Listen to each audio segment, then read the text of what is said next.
شروع اللہ کے نام سے جو بڑا مہربان نہایت رحم والا ہے۔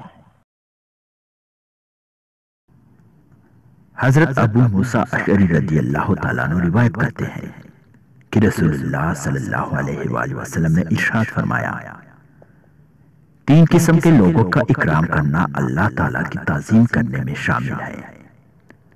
ایک بوڑھا مسلمان، دوسرا اعتدال پر رہنے والا حامل قرآن، تیسرا انصاف کرنے والا حاکم۔ حضرت ابن عباس رضی اللہ تعالیٰ عنہ سے روایت ہے کہ رسول اللہ صلی اللہ علیہ وآلہ وسلم نے ارشاد فرمایا، برکت تمہارے بڑوں کے ساتھ ہے۔ حضرت عبادہ بن صامت رضی اللہ تعالیٰ عنہ سے روایت ہے کہ رسول اللہ صلی اللہ علیہ وآلہ وسلم نے ارشاد فرمایا، جو شخص ہمارے بڑوں کی تعظیم نہ کرے، ہمارے بچوں پر رحم نہ کرے اور ہمارے عالم کا حق نہ پہچانے، وہ میری امت میں سے نہیں ہے۔